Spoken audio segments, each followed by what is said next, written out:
After Larry Barnes was declared the winner, Vincent Reeves implied that Clint Grayson would have to make good on the bet he had made. But suddenly, several higher-ups of the Herbalist Society approached the commissioner, urging him to spare Clint Grayson. The commissioner asked Kevin what he thought, and Kevin immediately lambasted the group of higher-ups, calling them cowards and saying that they were shamelessly trying to unfairly get out of the agreement. One of the higher-ups stepped forward and said, "How dare you speak so arrogantly to me?" The man's face quickly turned red and he ordered, "Someone come over here and get rid of this ignorant kid." Immediately, a member of the Herbalist Society walked up quickly, intending to take Kevin away. "Step away from him.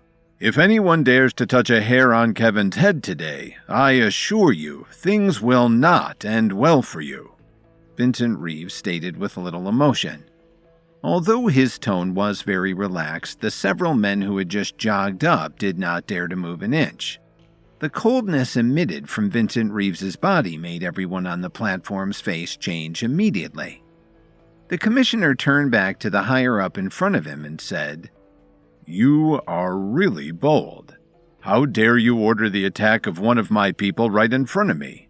Do you really think that I would allow something like that?" His voice was twice as loud as before. The higher-ups of the Herbalist Society looked around in panic. Each of them lowered their head to avoid the commissioner's eyes. Vincent Reeves usually looked calm and pleasant, but once he got angry, virtually no one could withstand his rage. The higher-ups were not only good friends with Clint Grayson, but they had also taken advantage of Clint Grayson's position and gained many benefits by using their power for personal gain. Clint Grayson was not only their umbrella, he was also indirectly the biggest source of income for all of them. So how could they just stand back and let Clint Grayson fall so easily? It would seriously hurt their own standing in the herbalism community. That was why they stood up to support him. However, they had never thought that Vincent Reeves's support for Larry Barnes would be so steadfast. It seemed as though he didn't even consider the recommendation of the group of higher-ups in the least. Don't think that I don't know what you guys have been doing with Clint Grayson all these years." A cold light flashed across Vincent Reeves's eyes. He turned to the old man in white next to him and said, "List out all the evidence of their crimes." After receiving the order, the old man in white quickly stood up. "They have used their power for personal gain. They have misappropriated $12 million of the Herbalist Society's internal funds." He loudly listed all of the evidence that supported his statement. He also took out a document from his pocket. It recorded the crimes that these people had committed in detail. His voice was like a huge bell that rang out across the entire arena, and everyone present could hear him clearly. "What the hell? I never knew about any of this," someone murmured. "I already knew that Clint Grayson wasn't to be trusted, but none of you believed me," someone else replied. All of a sudden, all of the members of the Herbalist Society became agitated. They were filled with righteous indignation. "What else do you have to say for yourself now?" Vincent Reeves looked down from above and asked coldly with his eyes slightly lowered. Commissioner, please spare us. We were blinded by greed and we were fooled by Clint Grayson. That's why we did all of these things." The man's body was trembling nonstop. Cold sweat soaked his clothes and dripped down from his forehead. The other higher-ups were in the same state as him. They never thought that the crimes they had committed would be recorded by Vincent Reeves's people in such great detail and read aloud in front of so many people. For the Herbalist Society to be able to continue from its founding until now, the internal department had to be airtight for many years. "Is that so? Then how should we resolve the matter between Clint Grayson and Larry Barnes?" Vincent Reeves asked. He was not in a hurry to give the order to deal with these people. What you said earlier is probably for the best. The agreement should be carried out," the man stammered. He wasn't the only one. The other higher-ups all nodded in agreement. It was as if even knowing Clint Grayson now was kind of a disgrace. "Bring them away," Vincent Reeves said as he revealed a cold smile on his face. Under Vincent Reeves's instructions, the men who had originally come to take Kevin away turned around and walked over, and forcefully took the ally of Clint away. After witnessing all of this, some of the higher-ups of the Herbalist Society who originally wanted to stand up and speak out went dead silent. Anyone with discerning eyes could clearly see what Vincent Reeves was doing. He was warning everyone that insubordination would not be tolerated. It was clear to everyone that there was no telling how much information he had about their own secrets. Especially for people like them who had certain status and power, it was far too risky to speak up. No one could guess how many secrets Vincent Reeves had in his hands. Who would his next target be? "I will give you 10 minutes to settle this," Vincent Reeves turned around and said to the two people in the arena. Clint Grayson stood up from the ground. He had already gone from a high of winning the competition to a low of being exposed for his many crimes against the Herbalist Society. Now he looked like he had lost his soul. It was as if he had aged 10 years in an instant. When he heard the old man in white recite his ally's crimes, he knew very well that the last trace of hope in his heart had also disappeared. "You won." A bitter smile appeared on Clint Grayson's face, and he nodded his head a few times in Larry's direction. "Of course I won. I said I would make you pay with your blood today." Larry Barnes took out a dagger from behind his back with trembling hands. It was different from what everyone expected. This dagger was rusty, and there were even traces of blood on it, as if it had not been cleaned for many years. "What's wrong? You want to take my life without even preparing a decent weapon?" Clint Grayson glanced at the dagger in his opponent's hand and shrugged his shoulders. "I'm ready. I've prepared this knife for you for more than 20 years. Larry Barnes said as he trembled violently. "Do you remember this knife? It's the same one your people used to kill my wife and son. Today I will use this knife to take your life." After saying this, Larry Barnes ran over as if he had gone crazy. The sharp knife was driven right into Clint's heart. Clint Grayson curled up and spat out a large mouthful of blood. He struggled to grab Larry Barnes' arm with his hand, but there was not a trace of sadness on his face. Instead, there was more of a look of relief in his eyes.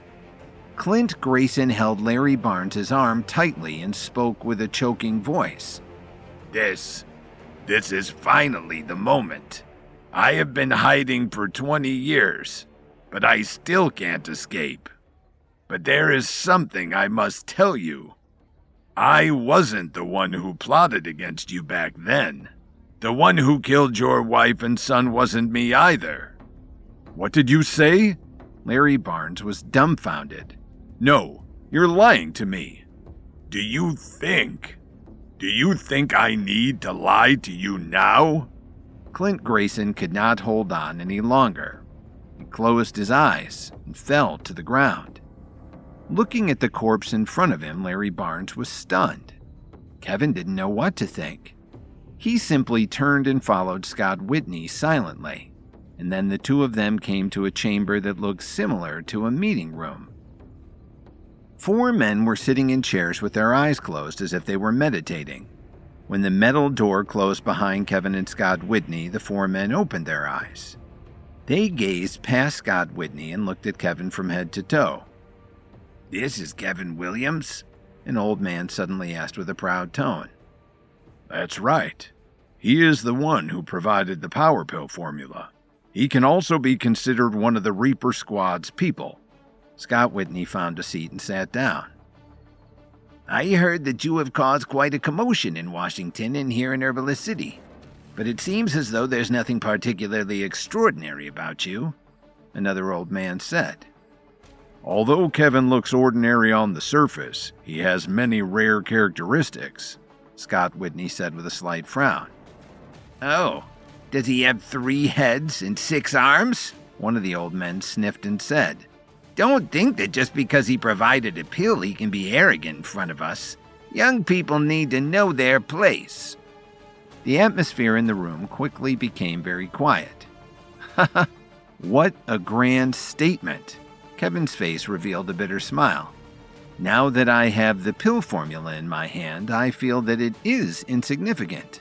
I don't know who sent so many people to look for me back then. I wonder why."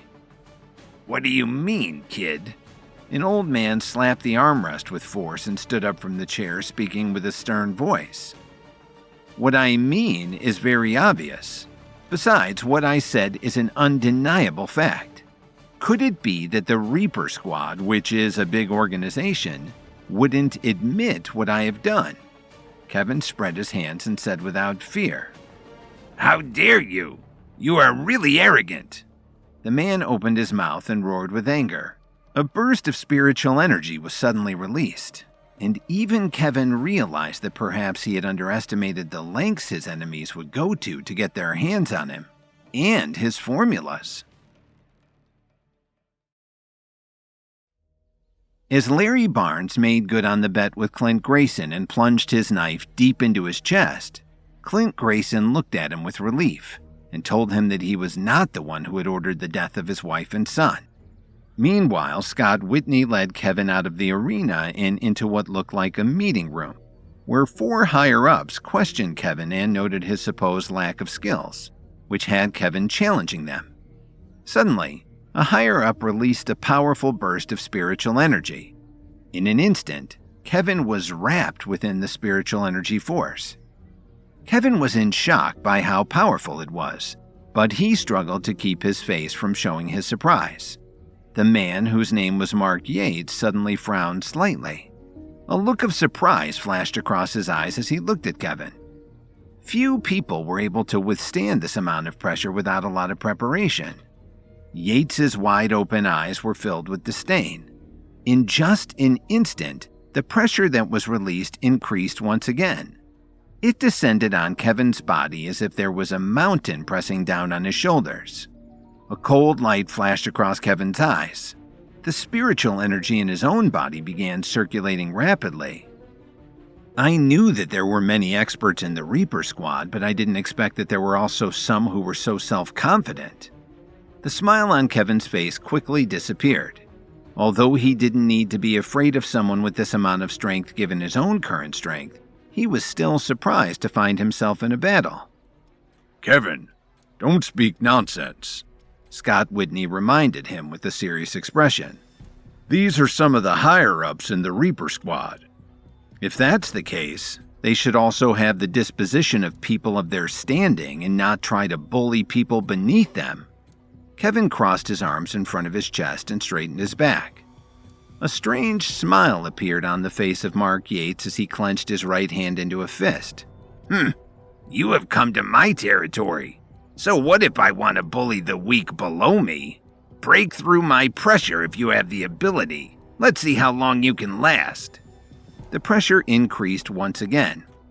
Kevin subconsciously furrowed his brows. The spiritual energy in his body was circulating rapidly. As time passed, Scott Whitney opened his mouth several times, but these 4 old men had very high status in the Reaper Squad, and he did not have the courage to offend them. In addition, he could roughly guess what the 4 of them were thinking. Still, Kevin was still able to hold on. As Kevin held on for a longer period of time than any of them expected, the interest on the faces of Mark Yates and the other old men who had yet to speak became more intense.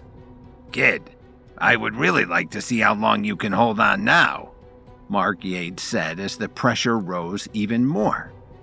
In an instant, many of the items in the room started to experience a chain reaction stemming from the energy field.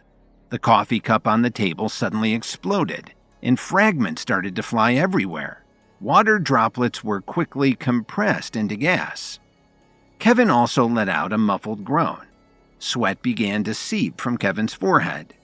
Due to the powerful external force, the spiritual energy in his body seemed to have stopped. It was even somewhat out of his control. Suddenly, a muffled sound came out of Kevin's body. In an instant, Kevin felt as if something in his body had been opened. It was like a ditch that had been filled with mud all year round had been dug out in an instant. It was a feeling of being free. Spiritual energy rushed out of him like a vast ocean. At that moment, Kevin could feel that he had stepped to the next level. Mark Yates waved his right hand indifferently. Kevin, to be honest, you have really given us a surprise. A young man like you who is already so strong, your future achievements will be limitless. Mark Yates praised Kevin with a faint smile. He was no longer nearly as tense as before.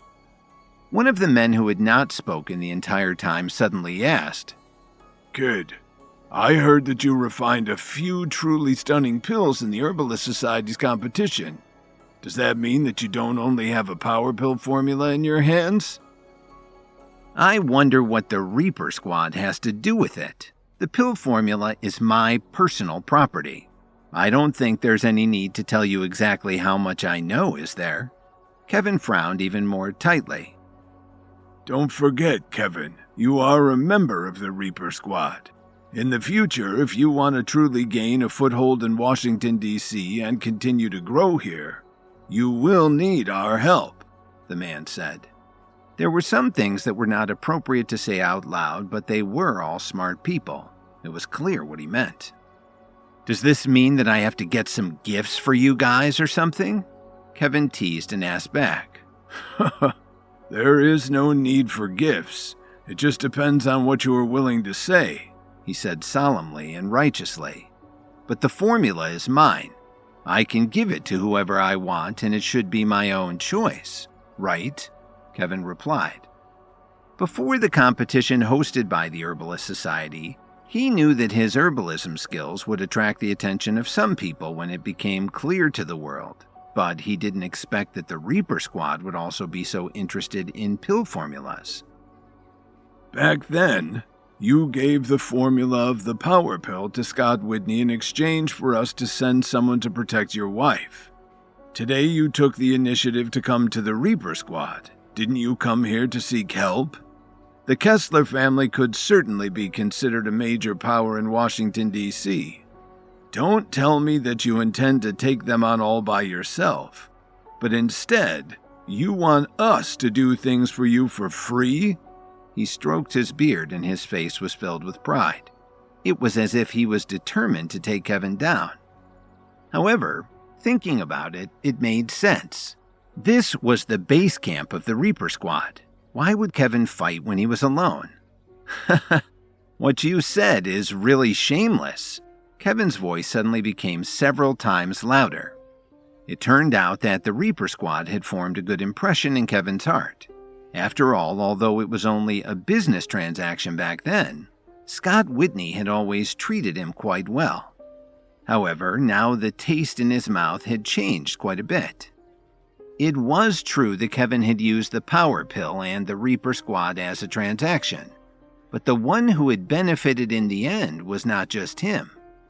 The people of the Reaper Squad had all left after Jake Morris's subordinates rescued Lily. Otherwise, would Lily still have been attacked by the people from the Kessler family this time? However, Kevin had promised Scott Whitney that he would provide the power pill's formula, and that the people from the Reaper Squad would protect his wife. Mark Yates said, A man should know his own limitations. Kevin, you're still young. You can't think clearly about everything that you have not seen enough of. Besides, you are also a member of the Reaper Squad. You know the efficacy of these pills better than anyone. If you're willing to refine a pill for us, the strength of the Reaper Squad will surely increase greatly. We will stand at the peak of the world. He stroked his long beard, and excitement gradually appeared in his aged eyes. However, he still had another intention that he didn't say out loud. I thought this man's request was already too much. I didn't expect you to be even more shameless than him. Not only do you want the pills in my hands, but you also want me to refine the pills for the Reaper Squad for free? May I ask why?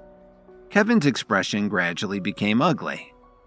The smile on Mark Yates's face weakened slightly as he said, Kevin, don't forget that you are a member of the Reaper Squad. It's only natural for you to obey our orders. Otherwise, there will be consequences. Furthermore, I don't think I need to remind you that when the Morris family wanted to deal with you, we were the ones who stood up to defend you. It seems like the Reaper Squad is no different from any of these other organizations. Kevin shook his head in disappointment. But there is one thing that you have to remember clearly. It was Mr. Whitney who invited me into the Reaper Squad. I am not the one who came to you crying and begging to join. I feel as though I have to make that very clear. Otherwise, it would appear that I am the kind of person who would burn the bridge after crossing the river. When these words came out of Kevin's mouth, the expressions on the faces of Mark Yates and the other three men quickly became gloomy. Their chests began to rise and fall even more. Scott Whitney closed his eyes with some difficulty. He did not want to see this develop into a bad situation. He also knew that the four higher-ups in front of him were doing all of this for the sake of the organization. Ever since they had mastered the Power Pills formula, the Reaper Squad's monthly expenditures had been reduced by tens of millions of dollars. Now they had set their sights on Kevin once again. In order to make the Reaper Squad even stronger, the four men's initial intention was actually very good. It was just a pity that they had used the wrong method. Scott Whitney knew Kevin's character very well. He would never be forced to take a tough stance. Now that the matter had developed to this stage, it was impossible to resolve it peacefully. Kevin, don't be so arrogant. Just because of your power base, Scott Whitney started to say. Mark Yates interrupted, saying, Who cares about his power base?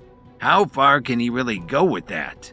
I can tell you with absolute certainty that without the protection of the Reaper Squad, he won't be able to get very far in Washington, D.C. When Scott Whitney led Kevin into a meeting room where higher-ups of the Reaper Squad were waiting for him, Kevin was taken aback by the implication that the Reaper Squad expected access to his pill formulas for free. Mark Yates reminded him that he was also a member of the Reaper Squad and that, even more important, Kevin would need the organization's protection if he hoped to rise high in Washington, D.C. Kevin stood tall and said, It's none of your business how I progress in this city. Since you're saying that I am a member of the Reaper Squad, maybe I should just take the liberty of cutting the Reaper Squad in half today. Then Kevin took out a small red book from his pocket. This was what Scott Whitney had given him back then. Without any hesitation, he threw it on the ground. This simple action made all of them furious. I'll treat the Power Pill formula as a gift to all of you. But if things don't change, we have nothing else to talk about, Kevin said as he turned to leave. But just as he turned around, he was stopped by one of the four men. Stop! Come as you wish, leave as you wish? Isn't that what you're doing? What do you think the Reaper Squad is? He asked. Don't tell me you want to force me to stay here, Kevin said fearlessly. Although I can't defeat the four of you, it won't be that easy for you to defeat me either. Is that really the route you want to go down? The man started to say. Stop this right now! Mark Yates forcefully interrupted the other man's words, waving his hand and saying indifferently, Leave behind the formula, and we'll let you leave safely. Kevin, you are a smart man. Don't be impulsive and take the wrong path here. What if I don't? Kevin asked with a frown. Mark Yates slowly stood up from his chair. A tsunami-like pressure was suddenly emitted from Mark Yates's body.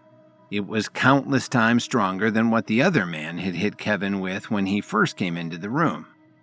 Kevin, who bore the brunt of the pressure, had a drastic change in expression. He took 2 steps back while gasping for breath. Besides the Night King and Leo Hayes, this was several times more powerful than any other expert he'd encountered.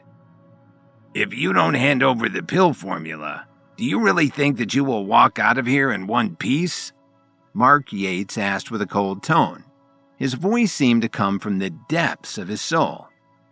Under his pressure, Kevin felt as if he was on the verge of losing consciousness. What? Even someone as dignified as you would resort to violence so quickly?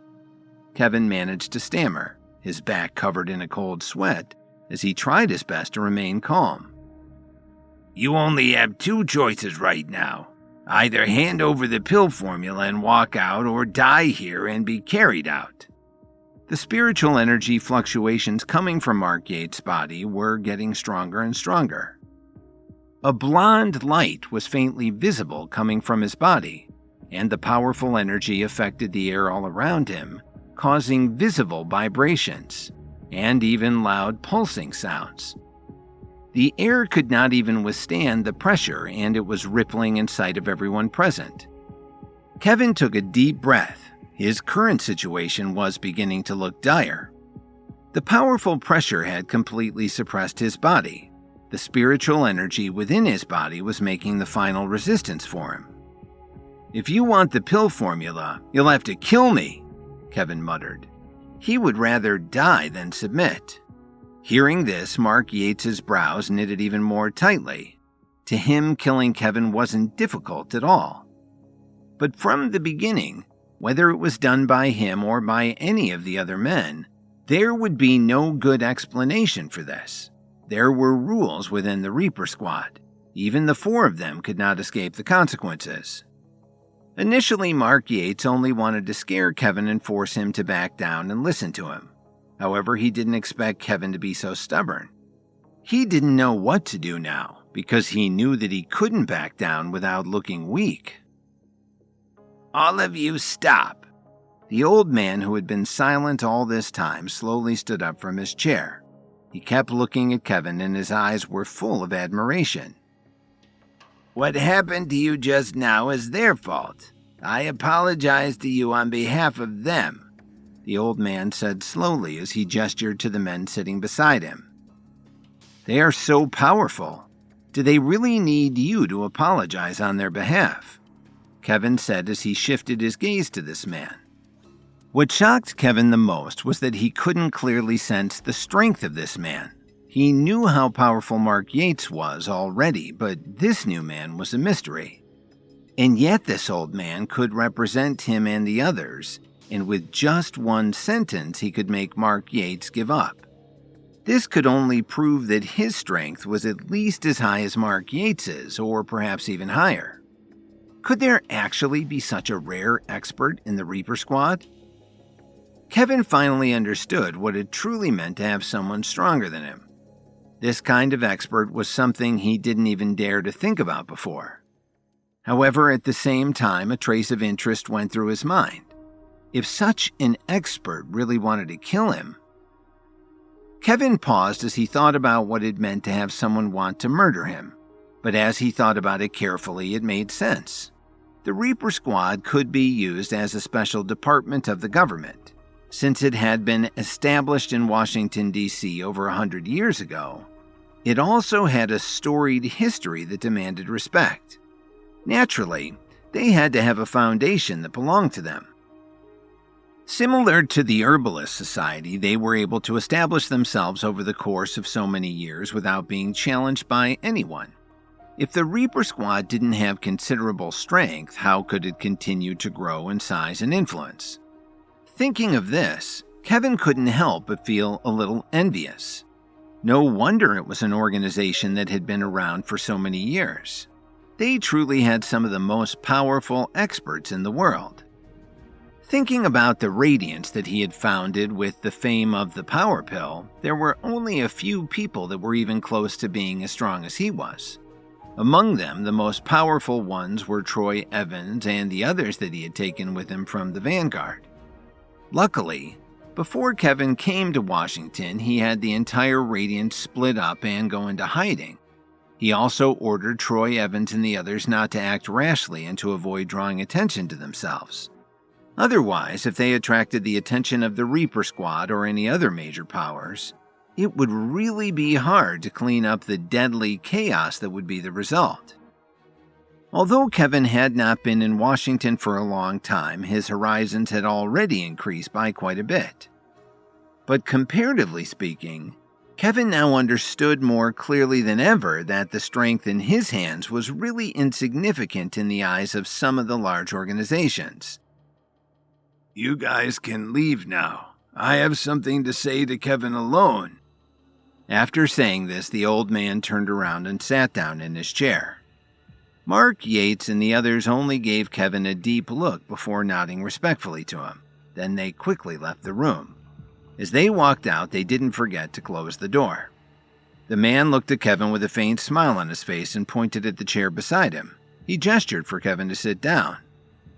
"If you have something to say, just say it," Kevin said after he sat down, maintaining a serious expression on his face. Facing such a powerful person, Kevin's heart was full of anxiety. It was not the first time he had such a feeling. There's no need to be so reserved. If we trace things back to the source, we are all still a family. The old man pushed the document that Kevin had taken out back to him. The old man frowned slightly. Kevin only glanced at the document. "You are too kind. The Reaper Squad family is huge. I am only a kid from Chicago. I'm not qualified." Haha, kid. Don't be so stubborn. Also, don't misunderstand what I mean. Could it be that old man, the Night King, never told you that you have an uncle like me? The old man said casually. Hearing this, Kevin's heart was filled with great waves of emotion. If this man was considering himself to be his uncle, then was he implying that he was the Night King's brother? However, the Night King had never told him anything about his bloodline. For a moment, Kevin wasn't sure that the old man was telling the truth or not. However, just the fact that this man knew about the Night King, his status and power base must be extraordinary. "It happened so suddenly. I also didn't know if what you said is true or not," Kevin replied apologetically. The old man stroked his long beard and said with a smile, "Although you don't know my identity now, I won't ignore your matter. I will help you handle things with the Kessler family, but there is something I need your help with for the Reaper Squad." I knew that there's no free lunch in this world. Kevin finally understood. It turned out that this old man had already made up his mind. For the Reaper Squad to be in such a terrible situation, it must not be such a simple matter for an outsider to help. Let's hear what it is first. Kevin was not stupid. He definitely would not agree to anything before he had the full picture of what was going on. "I can't say that I'm exactly overwhelmed with anxiety. It's just that there are a few arrogant young people overseas who are looking for trouble with the Reaper Squad. It's become hard to resist their unreasonable actions." The old man's eyes flashed with a complex light. "You want to use me as a shield and send me after them?" Kevin asked with a snort. "It's a win-win situation," the old man waved his hand and said. Kevin rubbed his nose and kept thinking about this problem in his mind. Although the old man said it casually, how could he trust him? However, if this old man was really the Night King's brother, Kevin would not be able to refuse. After all, he owed the Night King so much.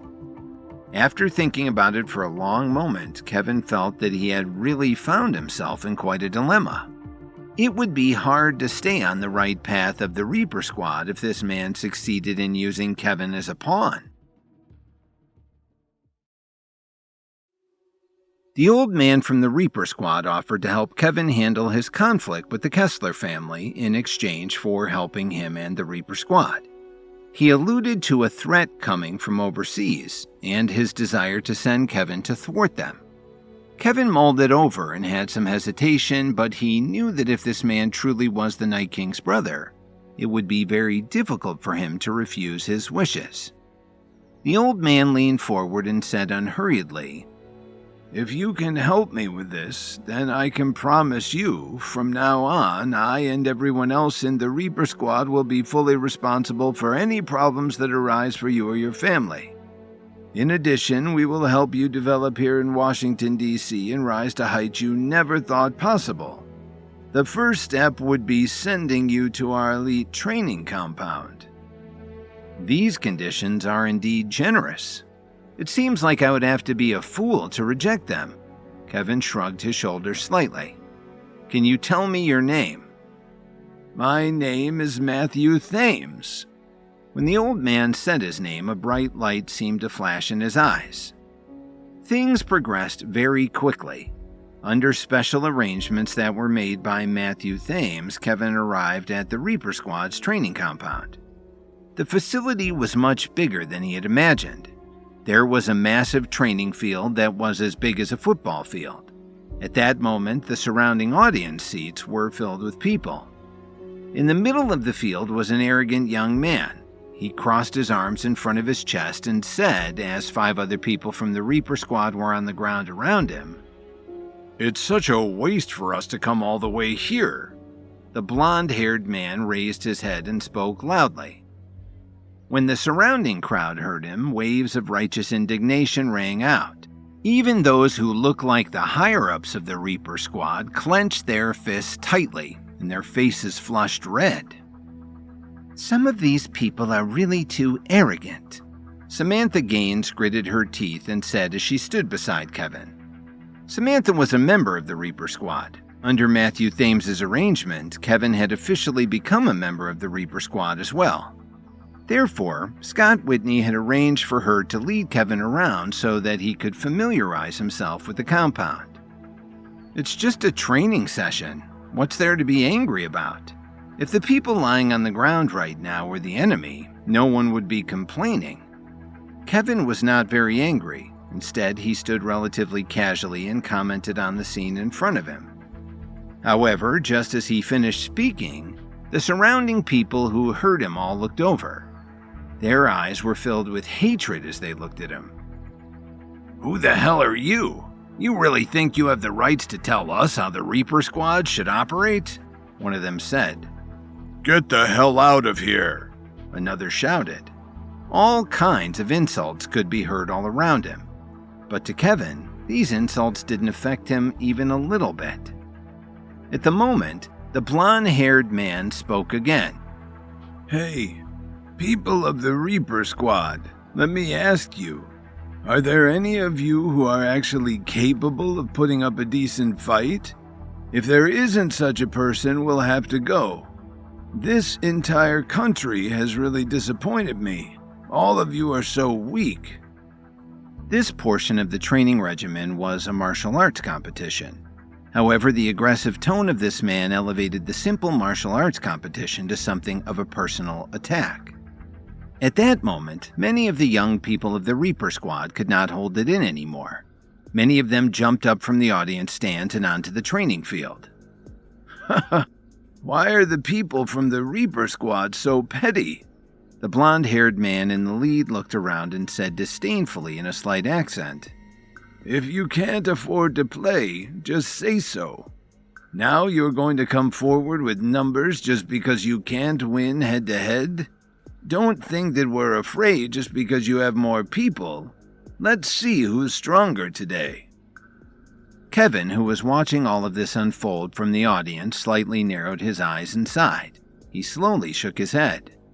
He could naturally see the gap between the two of them. Although there were fewer foreigners, the weakest of them was definitely stronger than the strongest of the Reaper Squad in front of them.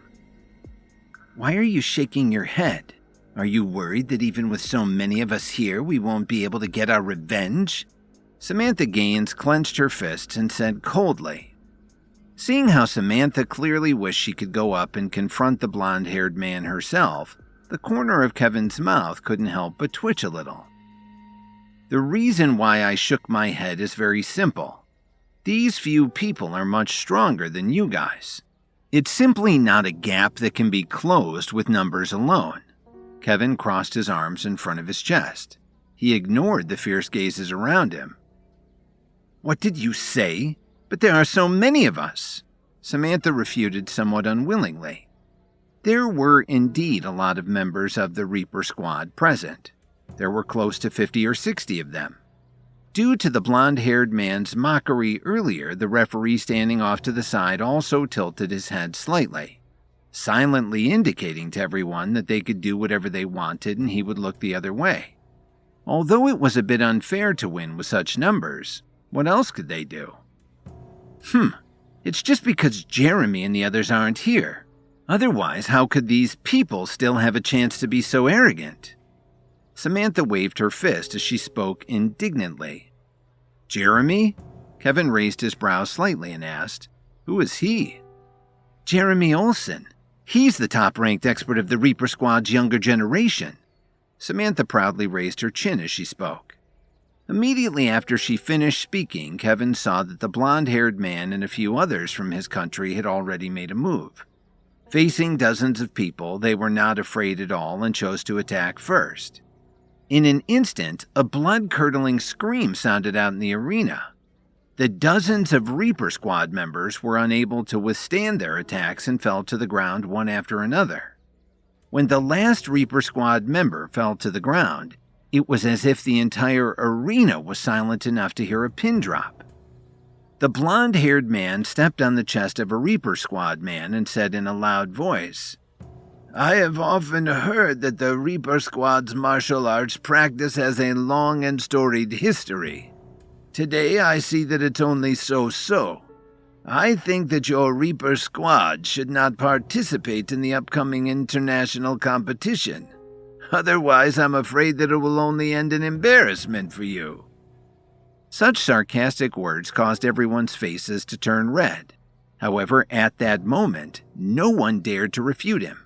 When the opponent's fist was harder than yours, no matter how unconvinced you were in your heart, you could only swallow your anger. However, at that moment, a figure quickly jumped out from the audience. When he landed, a muffled sound was heard. Upon seeing this, the people from the Reaper Squad immediately started cheering. Those who dared to stand out at a time like this, no matter how strong or weak you are, as long as you had the heart, you were worthy of respect.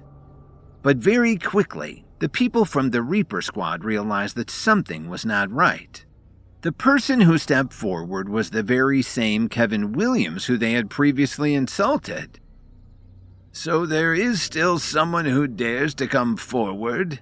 Didn't this kid see that the dozens of you had already fallen to the ground? How much humiliation can the Reaper Squad endure? The blonde-haired man swept his gaze across Kevin's body and said in disdain, I only have one life, but it's more than enough to teach you a lesson.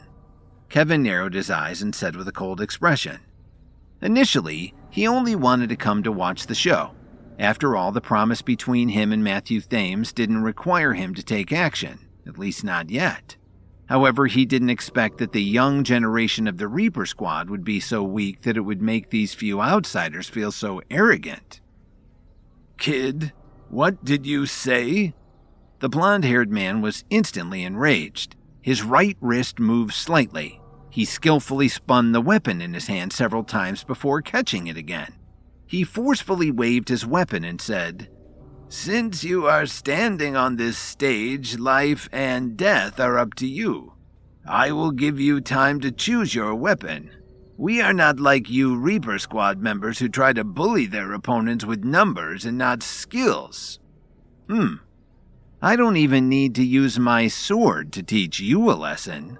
Kevin reached out his right hand and hooked his index finger at them.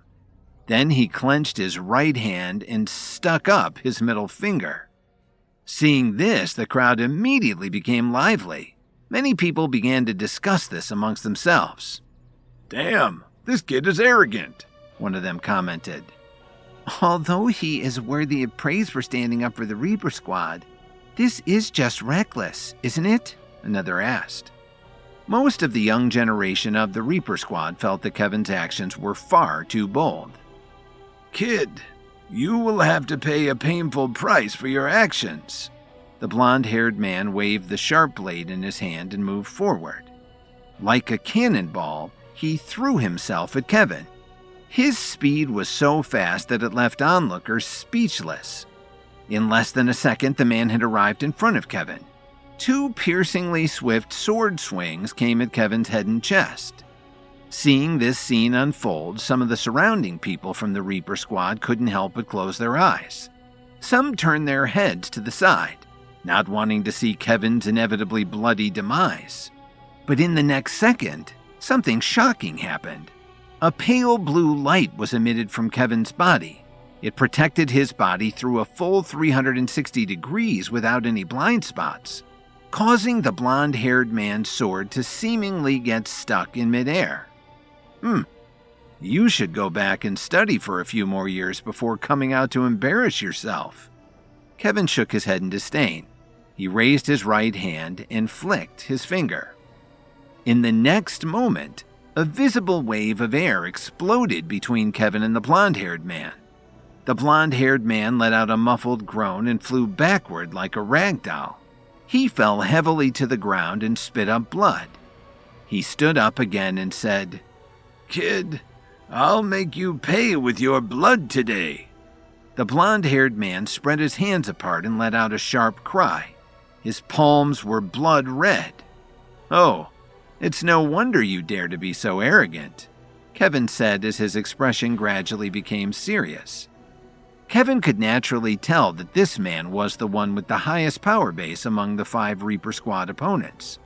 Now that the man had an idea of what Kevin was capable of, Kevin knew that it wouldn't be easy to deal with him. But Kevin never turned his back on a challenge or an enemy. At the Reaper Squad's training compound, Kevin observed a session between some of the Reaper Squad's young generation and a visiting unit from another country. The boasts of a blonde-haired man had other Reaper Squad members leap into the arena, but they were all easily defeated. Kevin finally confronted the man and used his spiritual energy in the battle, though he knew that his opponent would only up his skills after seeing Kevin's powers. Sometimes it was best to let things go rather than see them to an end. "We are finished here," Kevin said as he turned and exited the field. The blonde-haired man was left standing there with a stunned expression on his face. As Kevin walked off the field, he approached Stanley Cooper, who had been watching all of this unfold. "Do you know where the battle between the Alliance and the Myriads is taking place?" Kevin suddenly asked. "What do you want to know? When 2 organizations like that go to war, it isn't likely that there will be any headlines about it. It's always going to remain a hidden battle. Don't blame me for not telling you in advance, besides it's best that you don't interfere in this matter. According to the information that we, the Reaper Squad, received, there are many eyes watching the situation unfold, and they're watching very carefully. If it wasn't for our sudden interference, the Alliance and the Myriads would have suffered heavy losses, and those other powers would have been the ones to reap the benefits." Stanley Cooper gave him a thorough analysis of the situation. Kevin took a deep breath. Initially, he wanted to say something, but he only moved his lips and didn't say anything. He knew that if he acted too urgently, it would very likely arouse Stanley's suspicion. Furthermore, he had no idea where the battle was taking place, even if he wanted to help Brett Stewart.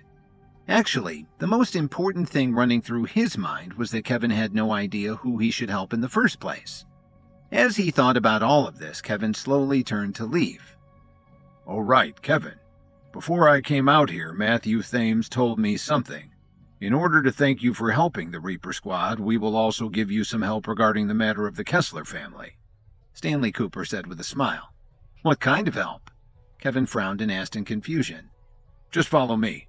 Stanley revealed a mysterious smile and then walked straight past Kevin. Under Stanley Cooper's lead, Kevin and Samantha Gaines arrived at a hotel on the east side of Washington, D.C. It was already past 7 o'clock in the evening. The hotel was filled with well-dressed high-ranking government officials. They sat at dining tables in groups of 3 to 5, swirling the red wine in their glasses and talking with each other. Just as Kevin, Stanley, and Samantha were about to enter, they were suddenly stopped by an employee. "I'm sorry, sir. Our hotel has a special membership system. If you want to enter, you'll need to please show your membership cards." "I'm not a member of your hotel, but I'm here to meet with David Kessler," Stanley Cooper replied, getting straight to the point. Kevin frowned when he heard that. He suddenly realized that this hotel was owned by the Kessler family. "Sir, no matter who you are looking for, you have to show your membership card if you want to enter the hotel." the employee said respectfully as he stood firmly in the doorway. As an employee of the hotel, he clearly knew who his boss was. Stanley stepped closer to the man and said, "I'll tell you one last time. Be a good boy and move to the side. Don't block my path. Otherwise, even if Raymond Kessler himself came out here tonight, he wouldn't be able to stop me from coming inside." Stanley's face quickly darkened and his voice became several times louder. Hearing the commotion outside, more than 10 security guards quickly surrounded him, Kevin, and Samantha. "Sir, you must be joking. The man started to say. But before he could finish his sentence, Stanley Cooper punched him hard in the chest. The force was so great that he was sent flying backward into the lobby of the hotel. Stanley's sudden attack made many people present unsure of how to react. Many guests looked at the door in confusion. However, Stanley acted as if nothing had happened. He just lightly patted his pants. "Some people apparently don't understand anything." Stanley Cooper turned to look at Kevin as he spoke. He raised his eyebrows at Kevin and said, "I told him not to block my way." "What do you want, sir?" The head of the security guards walked up to Stanley with an unfriendly expression. He positioned his strong and wide body right in front of Stanley. "If you're here to pick a fight tonight, I will tell you that you have come to the wrong place." "Is that so? I guess I'll just leave then." Stanley crossed his arms in front of his chest and said fearlessly, "You think you can just leave now? I think you're dreaming." The head of the security guards waved his hand and ordered his men to quickly block their escape route. "What's wrong? We want to leave, but you won't let us go." Stanley Cooper asked with a smile. "Sir, after assaulting someone, you can't just walk away." The security chief's tone gradually became cold. "Oh, then what do you want to do about it?" Stanley replied with a smile. "It's very simple. You can apologize and then we will call the police." The head of the security guards pointed at the man on the floor of the lobby behind him and said fiercely, "And what if I don't?" Stanley shook his head coldly.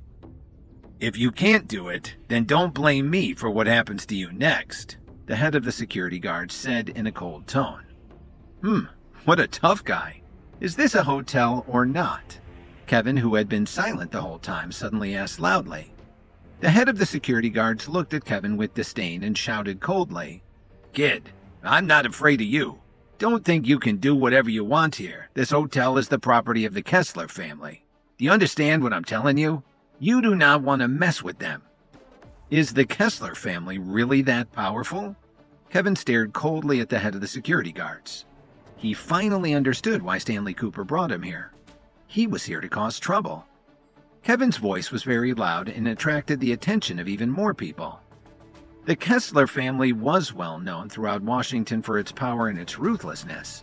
But now, Kevin was boasting shamelessly about not being afraid of them. "Was this kid kicked in the head by a horse?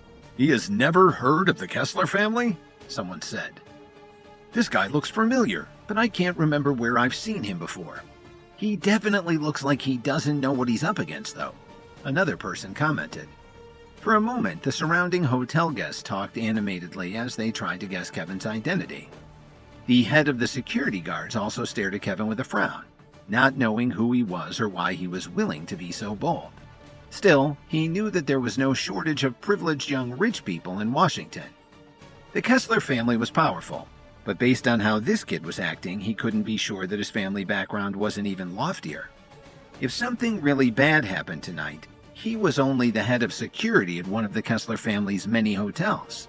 He didn't want to make too many enemies and lose his job. "You, may I ask your name?" the head of the security guards asked. The security guard knew that he was in a dilemma. In the end, he had no choice. "Who are you? Do you think you deserve to know my name?" Kevin scolded him harshly. "Get the hell out of my way unless you're prepared to kill me. Otherwise, I can assure you that you will not be able to bear the consequences." Anyone who dared to say such a thing on the Kessler family's property was either not afraid of death or had a very powerful background. "Where did this kid come from? How dare he speak so arrogantly in our hotel?" A sharp voice was heard from the lobby, and a man slowly walked forward. It was the manager of the hotel, Jeffrey Stimson. "Do you know where you are right now? If you want to make a scene here, you had better be sure that you have the ability to do so." Jeffrey Stimson said with a gloomy expression. He was originally on the 6th floor of the hotel with guests. Suddenly, he received news that someone came to the hotel to cause trouble and had even injured one of the employees.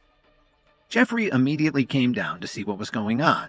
He had worked at this hotel for nearly 10 years and had always been highly regarded by David Kessler. Recently, he had received some vague news that the Kessler family had been involved in some kind of ongoing conflict. Now, someone suddenly came to cause trouble again. As such, he had a bad feeling in his heart. If tonight's matter was not handled properly, it was very likely that it could escalate.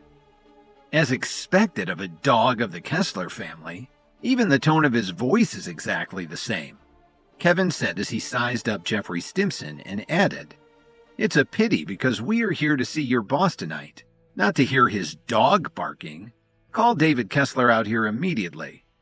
Haha, kid, you are so arrogant. Does your daddy know how you're behaving tonight? Jeffrey asked. He didn't seem to be angry, but was instead amused. His tone didn't even change much. He stood where he was and just kept looking at the three of them. Before you cause any more trouble, you'd better call your parents and ask them if it's okay for you to offend the Kessler family. What makes you, a dog, qualified to represent the interests of David Kessler? Kevin said lightly. No wonder Mario Kessler is still lying in the hospital. They have fools like you working for them. You are Kevin Williams? Jeffrey Stimson asked. He immediately understood the situation now. After all, the conflict between Mario Kessler and Kevin Williams had become widely known in certain circles. It was said that Raymond Kessler's grief at almost losing his grandson was overwhelming. Therefore, everyone associated with the Kessler family regarded Kevin as a thorn in their side. However, Jeffrey Stimson didn't expect that Kevin would actually dare to show up here at this hotel to try and cause trouble. Was this young man really not afraid of death? Why are you in a daze? You are not qualified to talk to me. Do as I said earlier, otherwise you will suffer tonight, Kevin said as he suddenly took a step forward. Such a move scared Jeffrey so much that he quickly retreated. His facial expression was changing rapidly. He knew that he couldn't stop Kevin, but he also did not dare to let Kevin into the hotel. Given the circumstances, he was in a deep dilemma. I advise you to be more tactful and move aside. Tonight's matter isn't something you can handle. Stanley Cooper suddenly opened his mouth and said. Jeffrey Stimson bit his lip, but in the end, he still chose to give in. Stepping through the hotel's front door, all of the guests present looked curiously at Kevin, who had already stirred up quite a storm since arriving in Washington, D.C. During this period of time, Kevin's reputation had spread quite far and wide. Putting aside the incident at the nightclub, his performance at the Herbalist Society's competition had raised his profile significantly. Now, he had come to cause trouble for the Kessler family. This kind of boldness was really remarkable. Therefore, many people were interested in this young man. I'm sorry, everyone. The restaurant is now closed. I'm going to have to ask you all to leave.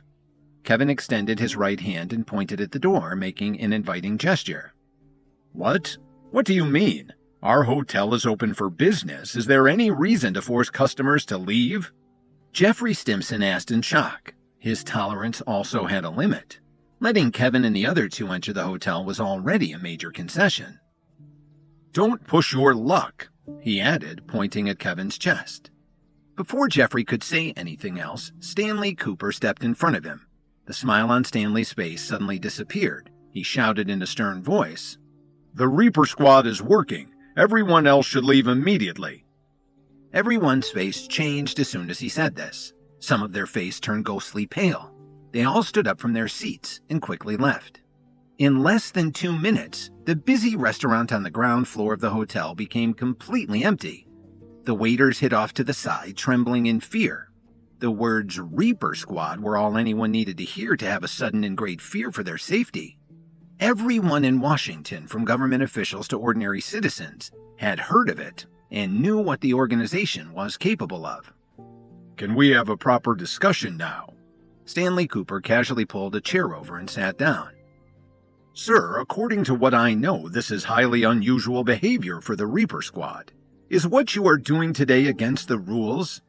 Jeffrey Stimson's expression was very ugly as he tried his best to hide his fear. What's that? Are you trying to teach me how we do things? Stanley Cooper let out a cold snort. I still remember that someone here wanted to make me apologize to that employee before the police were called. Hearing this, the head of the security guards instantly turned pale. His legs trembled as he diverted his eyes from Stanley Cooper. Kevin knew that being part of the Reaper Squad would pay many benefits, but this was one of the first times he saw fear in the eyes of someone as threatening as a security guard when faced with the Reapers. And Kevin quite enjoyed seeing Stanley Cooper put his tail between his legs and flee. After Kevin and Stanley Cooper demanded to enter the Kessler family's hotel, the manager, Jeffrey Stimson, relented out of fear of the possibility that Kevin and Cooper were more powerful than even David Kessler. Jeffrey was shocked when they ordered all of the diners in the hotel's restaurant to leave. After questioning Stanley about whether this was the proper way for the Reaper Squad to handle the situation, Stanley threatened the head of the security guards. Jeffrey Stimson only glanced at the head of the security guards. He didn't show any signs of pleading for his life. Kevin, Mr. Williams, can you just tell me what you want? I am only doing things on behalf of the Kessler family. So if you really want to drive me and these security guards into the ground, you should know that it will not bring any benefit to you. Jeffrey Stimson could no longer hold himself back as he walked up to Kevin. Still, the space between his brows was trembling with nervousness. Are you teaching me how to do things now, too? Kevin said forcefully. I told you I am here to find David Kessler. If he doesn't show up, I'm afraid it will be very difficult to resolve this matter. Well, let me give you a piece of advice. Be careful what you wish for. Jeffrey Stimson replied as he raised his chin high. As soon as he finished speaking, Kevin attacked, punching him hard in the chest. Then Kevin quickly walked forward, leaned over Jeffrey Stimson's crumpled body, and gave him a hard backhanded slap across the face. Who the hell do you think you are? You dare to try to tell me what to do? Kevin scolded him in a cold voice as he beat him up. Seeing this, the security guard made a move to pull Kevin away. But before he could take a few steps, a chair suddenly was thrown against his back, knocking him off his feet. Whoever dares to meddle in other people's business today, I will make them regret ever being born, Stanley Cooper said coldly as he walked over to the chair, lifted it back up, and sat down with his legs crossed. This made all of the other security guards stop in their tracks. They did not dare to take another step forward and could only stare at Kevin. Kevin, who was still hitting Jeffrey with his fists, suddenly stopped. Everyone looked at Jeffrey, who was pressed into the floor under Kevin. Somehow, Jeffrey, despite having been beaten black and blue, had a cruel smile on his face. A gun had appeared in his hand at some point. It was aimed at Kevin's head. What the hell? Don't you know how to fight like a man? Do you just attack people without warning? Try moving again if you dare. Jeffrey Stimson shouted loudly. Do you really think I'm afraid of you? If you want to live, get the hell out of here right now. And from now on, don't ever come to my hotel again. Do you hear me? Kevin replied with a frown. He just stared blankly at Jeffrey Stimson, who looked as if he had gone completely crazy. You are really bold. How dare you take out this thing in front of me? Stanley Cooper said as he stood up from his chair with a gloomy expression. You forced me to do this. It was you who put me in this position. You are pushing me too far. It is all your fault that this matter has escalated to this point. Jeffrey Stimson's hand, which was holding the gun, was trembling. In the blink of an eye, he looked at Stanley Cooper and screamed at the top of his lungs as he pointed the gun at him. However, at that moment, Kevin reacted quickly and reached out his right hand to grab Jeffrey's wrist. Then he exerted all of his strength and shook it. A cracking sound was heard, and then a painful scream rang out. The gun flew out of his hand. Kevin knocked Jeffrey back down onto the ground with a shoulder throw. He stepped on his chest and said, "You should have shot me when you had the chance." Jeffrey Stimson's face changed drastically. He didn't care about the pain coming from his right hand.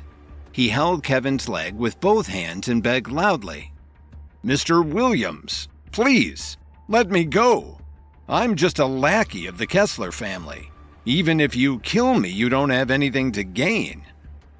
If he could, Jeffrey would have gotten up from the ground to beg for mercy, but Kevin's strength was too great. No matter how hard he struggled, he couldn't get up on his feet. Therefore, he could only hug Kevin's leg and beg. Weren't you so arrogant just a moment ago? Where did your confidence go?" Kevin said as he forcefully stomped on his chest. Jeffrey almost couldn't breathe as his chest was being stepped on. "Mr. Williams, please let me go. I know I was wrong. I beg you to be merciful." Jeffrey begged as he gasped for breath. He originally just wanted to scare Kevin and Stanley and force them to retreat for the time being. After that, he would leave the matter to the higher-ups of the Kessler family to settle. However, Jeffrey didn't expect Kevin to be so powerful. Now it was clear that the script was not going according to his plan. The moment he was thrown to the ground by Kevin, Jeffrey Stimson understood that the situation had spun completely out of his control. He had pulled a gun on the Reaper Squad. Just this matter alone was enough to get him killed 1,000 times over. I know you're just a dog, so just do as I say. Call David Kessler over here right now, or else you won't live to see tomorrow morning," Kevin said lightly. Then he took his foot off Jeffrey Stimson's body. Jeffrey reluctantly took out his phone and called David Kessler. Turning around, he walked back over to Stanley's side and sat down. From the very beginning, Samantha Gaines had been standing off to the side with her head lowered. No one knew what she was thinking in her heart. Kevin acted as if there was no one else around. He took out his phone and casually sent a text message to Lily. He needed to know what progress was being made in Chicago, even as he was fighting battles in Washington. Less than half an hour later, the gloomy-looking David Kessler rushed over. Jeffrey scrambled over to him as soon as he came to the door. "God, you're useless. What's the point of keeping you around?" David Kessler said as Jeffrey approached, waving his hand at the bodyguards behind him. The bodyguards who followed behind David Kessler immediately walked up to Jeffrey and pulled him aside, ignoring his shouts. After that, David Kessler slowly walked up to Kevin and looked at him. "I didn't expect you to have the courage to come here. I thought you had found a place to hide, or that you would just go back to Chicago and take care of your wife. She's still in the hospital, isn't she?" David said mockingly. "Don't worry. Even after you die, I will still be in Washington for a very long time," Kevin said casually. "And you, Stanley Cooper, isn't it?" David Kessler said as he looked at Stanley. "I didn't expect the Reaper Squad to be foolish enough to interfere in such things." Stanley Cooper didn't even look at him. He just swaggered toward David Kessler and scoffed. David Kessler narrowed his eyes and his face became uglier. He stared at Stanley menacingly. "I advise you not to meddle in other people's business. You're way out of your league here. Do you know that?" David Kessler said in a flat tone. "I'll burn down your hotel right now. I'm not afraid of you," Stanley Cooper said as his face turned gloomy and his tone turned to ice. David Kessler stared at him threateningly. "What would your father think of this?" he said. "I told you not to mention him in front of me." Stanley Cooper stood up from his chair and said while twitching his mouth. His change made Kevin frown. He had no idea what had happened. David Kessler gave Stanley Cooper a deep look, then shifted his gaze to Kevin. "The Kessler family has been looking for you, and now you have delivered yourself to our door." Kevin gritted his teeth and said, "If you had the guts to come at me alone, you wouldn't have gone after my wife." He took a step forward and added, "I'm not afraid to tell you that there are some paths that you have already taken the first step on. If you don't stop now, you may not be able to get out in time." "Are you threatening me?" David Kessler bellowed. Kevin's words were very clear. He was warning the entire Kessler family to stay away from Lily. "I am warning you." Kevin's tone also became stern. "All right. We will use our own methods to deal with things after this. Let's talk about today's matter first. Kevin, you have brought your men to my hotel to cause trouble. Do you want to give us an explanation?" David Kessler was smart enough to avoid wasting time with Kevin as he positioned himself in the role of the victim. This also indicated the moral high ground. "What kind of explanation are you expecting? When the Kessler family hired assassins to come after me and my family, what makes you think you deserve an explanation for me coming to your hotel unannounced?" Kevin wasn't a fool.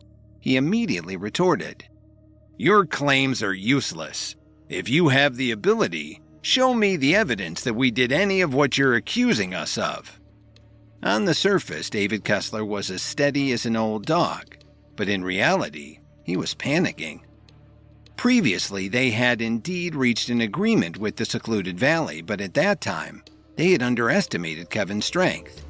After suffering losses at Kevin's hands one after another, there seemed to be some kind of conflict within the secluded valley, and they had temporarily stopped working with each other. David and Raymond Kessler had been at a crossroads about what to do next, but no matter what they did, there was only one goal: to get deadly revenge on Kevin Williams for dishonoring the Kessler family.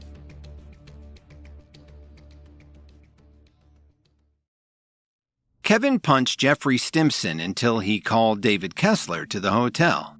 David argued with Kevin and Stanley Cooper about the events that had unfolded since Mario Kessler was put in the hospital by Kevin. Kevin warned David to stay away from his wife, though David demanded to see evidence that the Kessler family were the ones who had attempted to kill her. The Kessler family and the secluded valley had recently disagreed about how to move forward after the blood leopard was killed during an attempt on Kevin's life. But 2 days ago, the Kessler family received word that the secluded valley had decided not to give up on this collaboration. The real reason why there was a pause in the first place was because they had done more research on Kevin. In the end, they came to the conclusion that it would not take long for them to kill Kevin. Would the Kessler family leave any evidence behind? But you should know better than me whether you have done it or not. Regardless, I hope that your family can keep up with me in the business world," Kevin said as he tidied his clothes and slowly stood up from his chair. "Don't think that you have the ability to shake my family just because of the Orion Group." David Kessler didn't care about what Kevin said.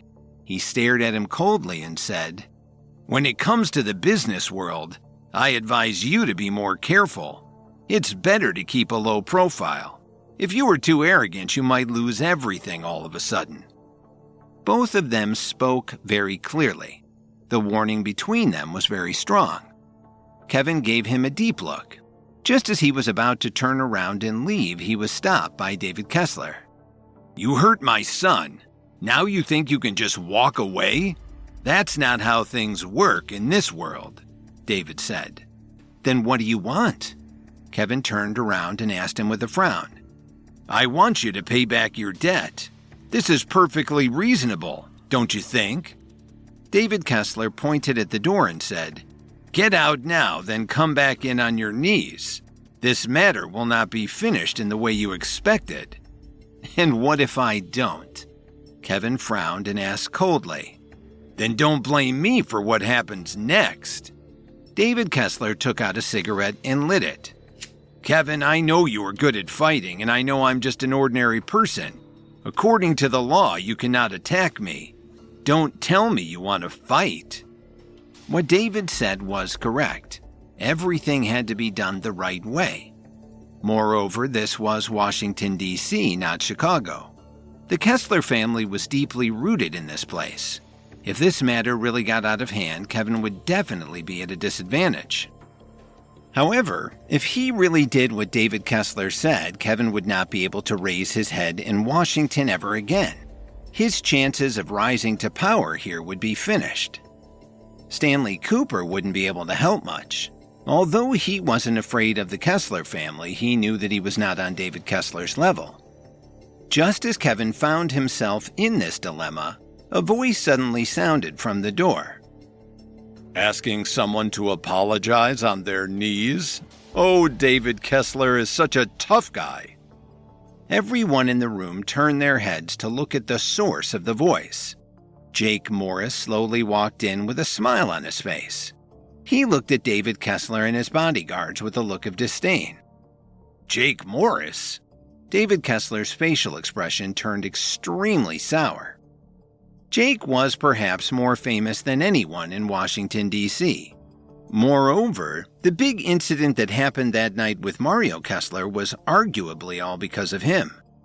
Jake Morris's identity and status were obvious. There weren't many people in Washington, D.C. who could be compared to him. Tonight's matter is a private one between me and Mr. Williams. I hope you will not interfere, David Kessler said with an expressionless face. Are you trying to teach me how to do things? Jake Morris glanced at David Kessler with disdain. Even if your father was here, I'm afraid he wouldn't dare to speak to me in such a tone.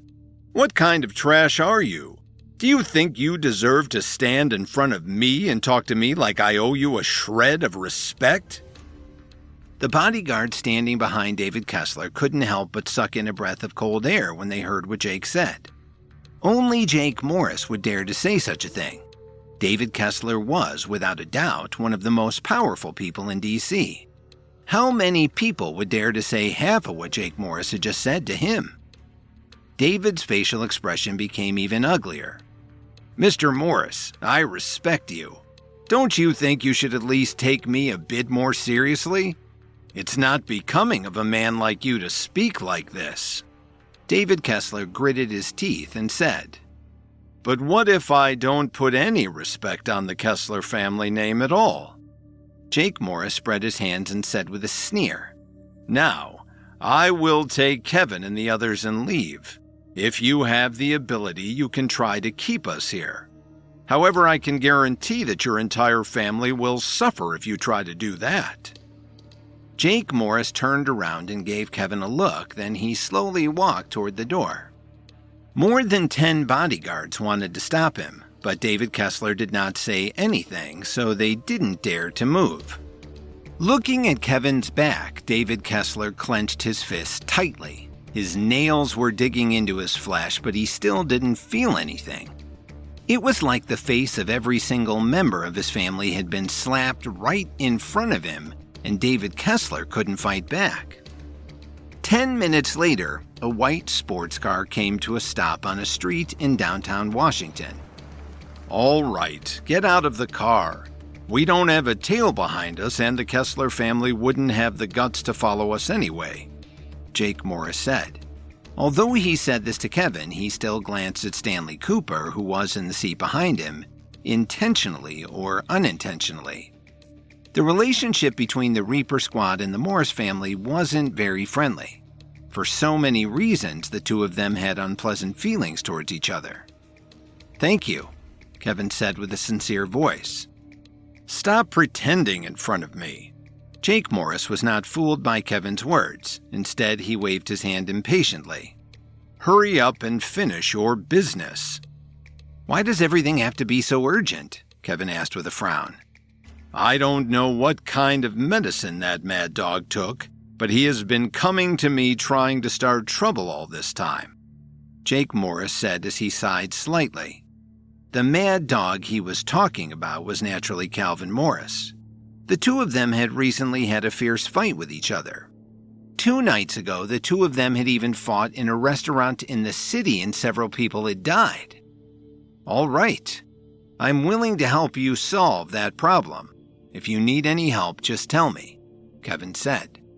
In fact, he knew that he could not help Jake Morris too much with his current situation. The reason why the two of them had such a friendship today was to make use of each other. Even though Jake Morris had helped him so many times, he knew that Jake actually viewed it as an investment.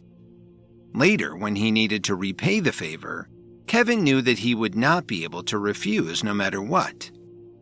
Without saying anything else, Kevin got out of the car with Stanley Cooper and Samantha Gaines. I didn't expect that. When did you get past your feud with Jake Morris? Didn't he go after your wife before? Stanley stared at Kevin with a strange expression and asked. We can't stay in the past forever. We have to look toward the future. Kevin didn't know how to explain it. He couldn't tell Stanley Cooper that Jake Morris had been fooled by him, right? All right, the activity ends here. I will come back to find you tomorrow. Stanley Cooper didn't dig too deep into it. He just patted his shoulder and left. For a moment, only Kevin and Samantha were left. You're not going back to the Reaper Squad's compound tonight? Kevin raised his eyebrows and asked. It was Stanley who asked me to follow you. He said that the two of us will be partners after this. Furthermore, the Reaper Squad stipulates that those who have not returned before 7 o'clock do not need to return. Samantha lowered her head as she spoke, wanting to say something else, but she stopped herself. Looking at her dazed look, Kevin put his hands on his hips. After careful deliberation, Kevin finally decided to take Samantha back with him to Herbalist City. Olivia Rafferty had just finished washing up, and when she saw Samantha return with Kevin, her expression immediately darkened. Kevin, you went out for a while and came back with a girl? Olivia said as she fiercely glared at him. Listen to me. It's not what you think it is, Kevin said. Why do you need to explain anything to her? Samantha forcefully interrupted Kevin. Not willing to be outdone, she met Olivia's gaze. As far as I know, she isn't your wife, so our working relationship has nothing to do with her. Are you saying that I am the one meddling in other people's business? Olivia retorted, her tone also becoming sharp. It was very obvious that Olivia was telling Samantha that she was the one who had been following in Kevin's footsteps first. Both of you, stop it, Kevin shouted. The two women looked at each other at the same time. Their gazes met fiercely. Kevin really had a splitting headache. If he had known this would happen, he would have stayed in a hotel in D.C. Neither of the two women spoke. Kevin carefully lowered his head as he sat on a stool beside them. After spending his day fighting battles at the Reaper Squad compound and at the Kessler's Hotel, he did not want to spend the night overseeing Samantha and Olivia as they argued about something that didn't even exist in Kevin's heart.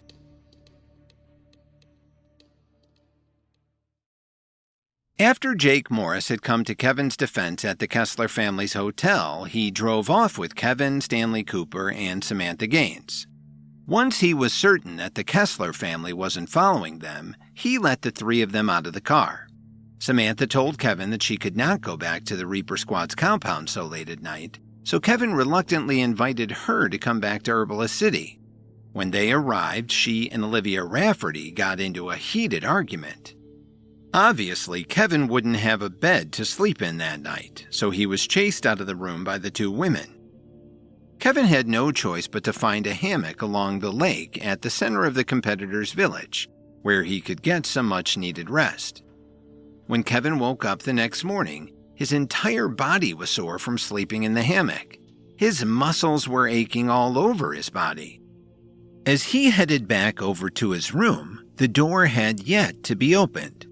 The two women were probably still sleeping soundly, and Kevin didn't want to disturb them. So he decided to go to the Orion Group. Because of what happened last time, the company president sent a photo of Kevin to everyone in the company. He was intent on making sure that no one offended him again. Therefore, Kevin was able to enter the building smoothly this time. However, he apparently had come at a bad time as the president was in the conference room in a big meeting with several of the company executives. Mr. Williams, I can only ask you to wait in the office for the president. I will inform him of your arrival immediately, the assistant said. After Kevin relaxed on the sofa in the office for about 10 minutes, the president came rushing over. The first time he saw him, Kevin noticed a trace of tiredness on the president's face. It was not easy running a company like the Orion Group. Mr. Williams, to what do we owe the pleasure today? The president said as he walked up next to Kevin and put his hand on his shoulder. I've been busy with the Herbalist Society's competition recently. I figured I would come by to see how the competition with the Kessler Corporation is going, Kevin answered. You don't need to worry about such things, the president replied seemingly without a care. There will be a battle between us and the Kessler Corporation sooner or later. You have put this matter on the agenda, so I can assure you of that. The president's words were true. Ever since the Kessler family got into the energy industry, they had been competing with the Orion Group for business. How's the situation now? Is there anything I can help with? Kevin asked as he gave the president a grateful look. You have already done so much. You don't need to worry about anything else, the president replied generously. He was not a fool. He understood the depth of this battle very well. The fact that Kevin had so much power proved that he still had cards in his hands that he had not played yet. This was not just a factor of standing up and expressing his stance. The president also had to show his courage and determination. What the president wanted was not only to help Kevin destroy the Kessler family's business, he also wanted to make use of Kevin's growing power and influence to allow him to rise to the next level. He didn't want everything to be done by Kevin himself and risk having him be perceived as a good-for-nothing. You don't have to be polite with me. I have heard a lot of rumors. I know how powerful their business is. I don't want to ruin years of hard work because of my personal grudges, Kevin said firmly. But I am also a director of this company. It's reasonable for me to do whatever I can to help. Haha, since you have said so, then I won't hide anything. Let me tell you the truth. Actually, the strength of our company is about the same as theirs. We also have our own merits in different areas. However, the Kessler Corporation has a firm partner, Long Trail Logistics, the president said. Kevin frowned slightly. It's just a logistics company. It won't cause too much trouble for us, right? Kevin asked, a little puzzled. Well, there's something you don't know. It isn't as simple as it looks. The reason why they were able to rise so quickly was all because of the secluded valley behind them. The president helplessly spread his hands and said, The secluded valley? What does an assassin organization have to do with any of this? Kevin stood up from the sofa in surprise. He never thought that the Orion Group and the Kessler Corporation's business conflict would involve the secluded valley. It's not entirely clear, but since you know about the secluded valley, then surely you understand the depths of my suffering with this, the president said with a bitter smile. It was because of the secluded valley that the other higher-ups of the Orion Group were so worried. The threat of having an assassination organization as an enemy was too great, especially to the higher-ups of the Orion Group who had accumulated a considerable amount of wealth.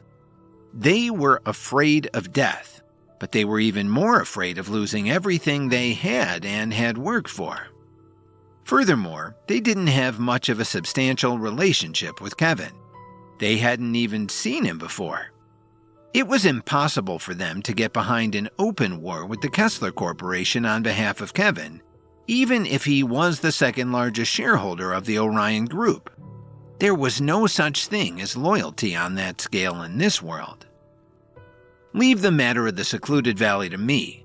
There are still some things that I haven't sorted out with them, Kevin said as he took a deep breath.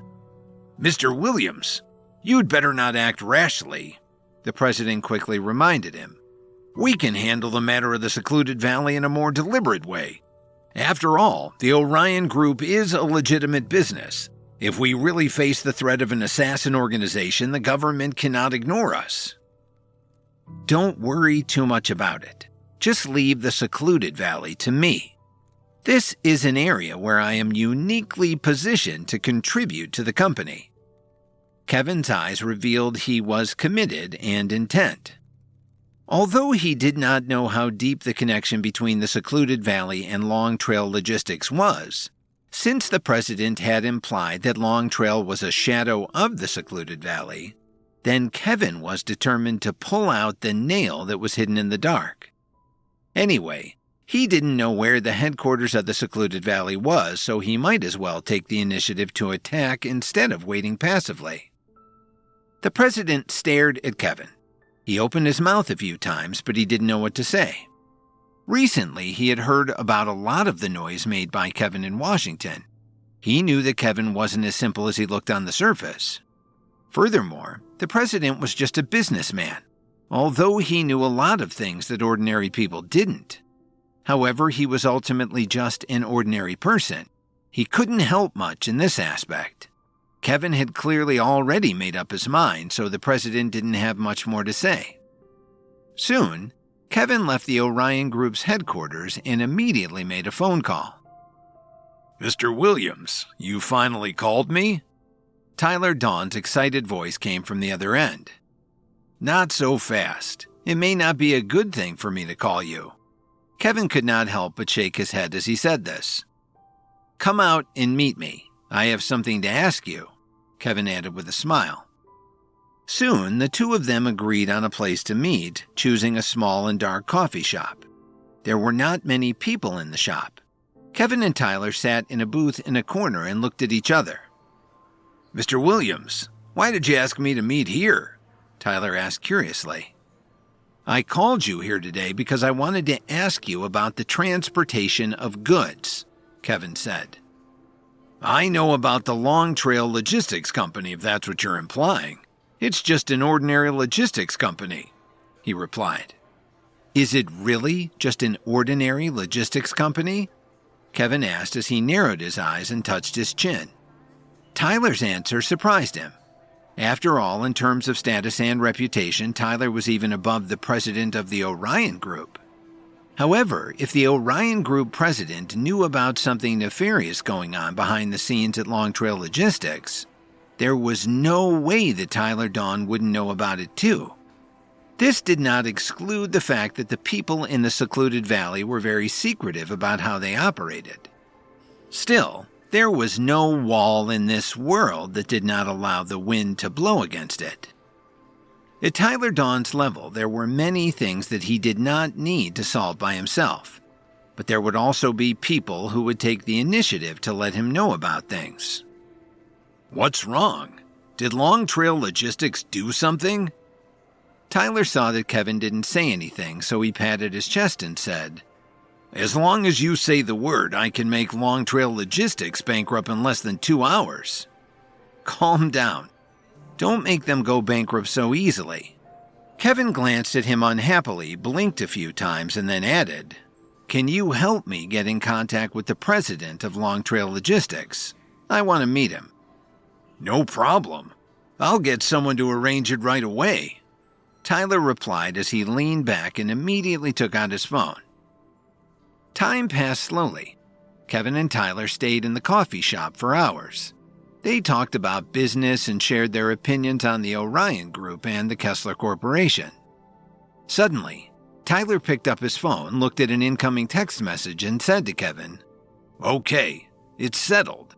The head of Long Trail Logistics, Brett Ottinger, will meet us at Bright Horizons Hotel at 12 o'clock today. What do you think of him? Kevin suddenly asked. I've never dealt with him personally before. I wouldn't even be able to pick him out of a lineup. Tyler curled his lips and said, He had a lot of important things to deal with every day. When he met someone, it was rare that it wasn't someone famous. People like Brett Ottinger were not worthy of his attention. Kevin nodded his head lightly. If Brett Ottinger was really someone with a deep connection to the secluded valley, then he and Tyler Dawn were indeed from two different worlds. Let's go over there right now. I'm anxious to meet this guy, Kevin said as he drank the last sip of the coffee in his cup and stood up to leave. The Bright Horizons Hotel was relatively new and was located in the center of Washington, D.C.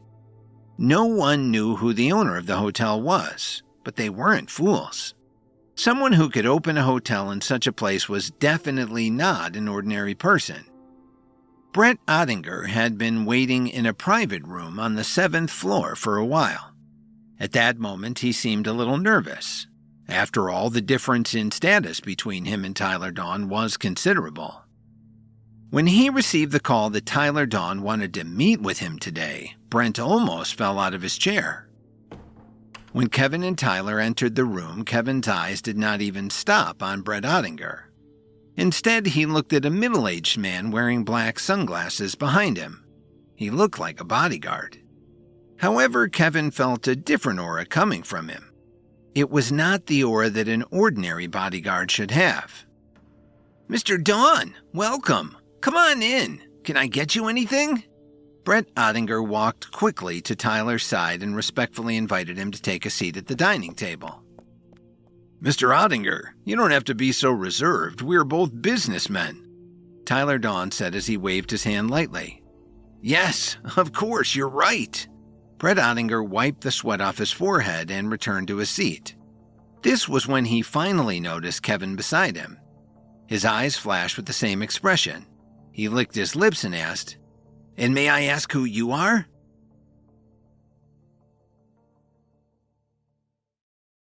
Eager to learn more about the Long Trail Logistics Company's ties to the secluded valley, Kevin asked Tyler Dawn to set up a meeting with the head of the company. Tyler was invited to a meeting with the company's president, Brett Ottinger, that day. When Kevin and Tyler arrived, Kevin noticed an odd aura coming from Brett Ottinger's bodyguard. Brent was somewhat starstruck to be in the presence of the famous Tyler Dawn and didn't even notice Kevin's presence at first, and then wondered who exactly this man with Tyler was. Brett Ottinger thought himself to be an important person. He had made friends with many powerful figures in Washington, D.C., although he hadn't met Tyler Dawn before. Everyone knew that a person like Tyler Dawn wasn't someone who would be surrounded by unimportant people every day. Those who wanted to talk business with him had to line up from Washington, D.C. all the way to Chicago. Among the many people in the queue, Brett Ottinger could certainly not be considered to be near the front. Therefore, Brett Ottinger had made sufficient preparations for today's meeting. Even if Tyler Dawn could not have a deep relationship with him, he had to ensure that the two of them would at least have a positive meeting so he could let him know what kind of person he was. "This is my colleague, and also the real boss of our enterprise," Tyler Dawn said with a faint smile. "What?" Brett Ottinger had just sat down. It was as if his butt had been pricked by a needle. He stood up from the chair with a whoosh. "Is that true?" Brett Ottinger's face was full of shock. Everyone knew that the KWTD Corporation was among the most powerful companies in the entire country. Still, the world did not really know how Tyler Dawn had started his business. It was as if he had suddenly appeared in the clean energy market one day and then quickly swept across the entire domain. However, Brett Ottinger had never heard that there was someone within the company who had equal status with Tyler Dawn. This news was truly explosive. "Do you think I would joke with you about something like this?" Tyler smiled and picked up his coffee to take a sip. "To tell you the truth, my colleague wants to get into the logistics game, but we need someone who knows the industry to show us the way. I wonder if you might be willing to work with us." Brett Ottinger took a few deep breaths before he recovered from his shock. Someone like Tyler Dawn naturally disdained to lie, so what he said was almost certainly true. Still, Brett Ottinger was in shock. "It would be my pleasure," Brett Ottinger said. After saying that, Brent glanced at the bodyguard beside him. There was a complicated look in his eyes, but it soon disappeared. However, Kevin, who had been sitting in his chair for a long time without saying anything, clearly noticed this. He subconsciously frowned. "If that's the case, you two can discuss business today. I'll just be something of a spectator," Tyler said bluntly. He even winked at Kevin, and the corner of his mouth curled up. Kevin just glared at him unhappily. "Mr. Ottinger, I've heard a lot about you. It's a pleasure to meet you," Kevin said as he quickly took control of the conversation in his role as a corporate mogul. What Tyler said earlier had given him a shock, because the two of them had not discussed anything before coming here. Luckily, Kevin was also a person who had been in the business for a long time, so he could easily handle these one-sided welcoming events. "It's just an undeserved reputation, I can assure you. I'm just an ordinary businessman." Brent Ottinger hurriedly waved his hands and said in a flattered manner, "I'm sorry, but I didn't catch your name." "My name is Kevin Williams." Kevin smiled faintly. On the surface, he looked like he was talking to Brett Ottinger, but in fact, he had been staring at the bodyguard beside him. When he heard Kevin's name, the bodyguard's eyes suddenly became serious. "Mr. Williams, why do you want to get into the logistics industry?" Brett Ottinger wiped the sweat on his forehead and said. Kevin smiled and looked at Tyler at the same time, but he did not directly answer Brett Ottinger's question. "Although I would like to work together, I think some people do not really want to do business with me," Kevin said as he suddenly sighed and glanced at the bodyguard. "If that is the case, it seems that there is nothing to talk about today. Thank you for your time, Mr. Ottinger." After saying that, Kevin nodded at Tyler and the two of them left the room. Brett Ottinger ran after them, hoping to talk more business, but as soon as he left the room, he saw Kevin walk into the elevator without even looking back. Surely Kevin could hear Brent's calls, but he was ignoring him. After they left the hotel, they came to the parking lot. Tyler was about to get into the car when Kevin stopped him. Kevin turned around and looked up at the 7th floor. He first walked around the car, then knelt down on the ground and took out a palm-sized bomb from underneath the car. "What the hell?" Tyler exclaimed as he quickly took 2 steps back. "Looks like someone doesn't want us to leave here alive today," Kevin said as he looked at the bomb in his hand. After looking around, he turned around and extended his left hand to the 7th floor of the hotel. He raised his middle finger. "Brett Ottinger, that bastard! How dare he play such a game with me? I'm going to kill him!" Tyler said as he clenched his fists. "Don't get so agitated," Kevin said as he deftly defused the bomb and then put it into his bag without even changing his expression. "This wasn't his idea. He's just a puppet." "What? What do you mean?" Tyler asked curiously. Kevin didn't answer. Instead, he just handed his phone to him. There was a message from Jake Morris. "Brett Ottinger went abroad for plastic surgery 3 years ago. All the doctors and nurses responsible for his surgery later died. Since then, no one has seen him in person. Long Trail Logistics has remained running under his orders from afar," the message said. "How is that possible? Then who was it that we saw just now?" Tyler looked at the message on the phone screen and said in surprise. "I told you, it was a puppet." A thoughtful look flashed across Kevin's eyes. "It looks like I'll have to put a lot of effort into this." After that, the two of them quickly got into the car and left the parking lot. From a private room on the 7th floor, Brent Ottinger watched the two of them leave in the car. His face was gloomy. It looked as if he was covered with a layer of frost. "The bomb was removed. It would have detonated as soon as the ignition was started," the bodyguard said in a deep voice behind him. "Kevin Williams, you are indeed worthy of your reputation. Tell your men to keep a tight watch on the two of them." Brett Ottinger gave the order quickly and pointedly. That afternoon, Kevin took Tyler away from all his other responsibilities as they spent hours eating, drinking, and having fun. When it was about 6 o'clock, the two of them found themselves in a dark alley. In less than a minute, more than a dozen people followed them. A few minutes later, they had all gathered together and searched every corner of the alley carefully. They had followed Kevin and Tyler, but now couldn't find a trace of them. "Where are they? How can 2 living people disappear? This is a dead end." One of them looked at the wall in front of him and said, "What did they do? Grow wings and fly away?" "Let's go back and report that the tracking mission has failed," another person said as a way to make a quick decision. Soon, all of them quickly left the alley.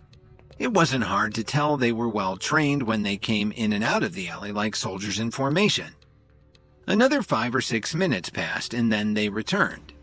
After confirming that there was truly no one in the alley, they left for good. After a few more minutes, Kevin and Tyler walked out from behind a wall like ghosts. When they left the hotel, Kevin knew that they were again being tailed. "Since you knew there were people following you, why did you want them to leave alive so badly?" Tyler asked with a curious face. "They are just foot soldiers. How much does it matter whether they are killed or not?" Kevin said lightly. "And sometimes it can be useful to keep people like them around." "You mean you want to use them to lure out the real culprits from behind the scenes?" How smart was Tyler Dawn? He instantly understood what Kevin meant, and that was why Kevin knew Tyler was the perfect person to join in a business like KWTD. "I won't take you along with me for the rest of this matter. Call someone and have them take you back. And be careful. Don't let anything unexpected happen to you." Kevin patted Tyler's shoulder. Just as he was about to leave, he suddenly thought of something. He took out 2 talisman papers from his bag. When Kevin had gone to compete with the Pinnacle, Wayne Ford had given him a few paper talismans, saying that they were left behind by the previous generation of experts. "If you encounter any danger, use the paper talismans to face the enemy and recite the words you see loudly. If nothing unexpected happens, you should be able to save your life," Kevin explained seriously. "What if something unexpected does happen?" Tyler asked innocently. Kevin just slapped him on the forehead and smiled. He did not want to waste any more time, so he turned around and left the alley. At the same time, on the top floor of the Long Trail Logistics headquarters building, Brent Ottinger, who was sitting in his office, hung up the phone and sat with a gloomy face. "Mission failed. Kevin found out that someone was following him, so he found an opportunity to slip away." Brett Ottinger slapped the table hard and said angrily, "It was you who underestimated him. I told you that Kevin is not an ordinary person. This kind of person, the methods used against normal people won't have any effect on him." The bodyguard slightly lowered his head and replied in a deep voice. "Since the prey has already found a flaw in the predator, it will definitely think of a way to fight back. I advise you to be more careful going forward. Don't let him see any more flaws." "How much capability can that kid really have? I think you're a little paranoid. I've been here for 3 years. Everyone on the outside thinks that I'm real," Brett Ottinger said indifferently. When the bodyguard heard this, he slowly raised his head and looked at Brent Ottinger with narrowed eyes. "By the way, the boss told you to meet him at the usual place tonight. Be careful not to have a tail on you," he said. The man known as Brett Ottinger only nodded slightly. The afternoon and evening passed very quickly. Kevin seemed to have vanished into thin air. Tyler Dawn, on the other hand, returned to the KWTD Corporation and was safely behind the company's security systems and guards. In Brent Ottinger's opinion, Kevin must have been scared. He must have found a place to hide. It was past 8 o'clock in the evening when Brent Ottinger left the company headquarters alone. He drove around the city for more than an hour before he slowly left the city limits for the western suburbs and came to an old and abandoned factory. Brent Ottinger got out of the car and walked north for another half an hour. He came to a place with dense trees and met with some bodyguards. "The boss is here?" Brent Ottinger looked at one of the bodyguards unhappily. The bodyguard only turned his body sideways to make way for Brett Ottinger. There was a cave behind him, and many dark green wooden boxes were arranged in an orderly manner. However, the boxes were covered with a layer of dust as if no one had been there for a long time. Under the dim light in the cave, a middle-aged man in his 40s or 50s was waiting for him. Brett Ottinger, who saw this man, immediately lowered his head and said respectfully, "Hello, sir." "I heard you found someone to follow Kevin today?" The man's voice was very hoarse, as if his throat had been choked by a large amount of smoke. "Yes. Today, Tyler Dawn suddenly requested a meeting with me and he brought Kevin along. In order to clarify their relationship, it would be better to complete the mission. I sent someone to follow and monitor Kevin, but I didn't expect him to escape." Brett Ottinger didn't even dare to raise his head when he spoke. "Idiot. Do you know who Kevin Williams is?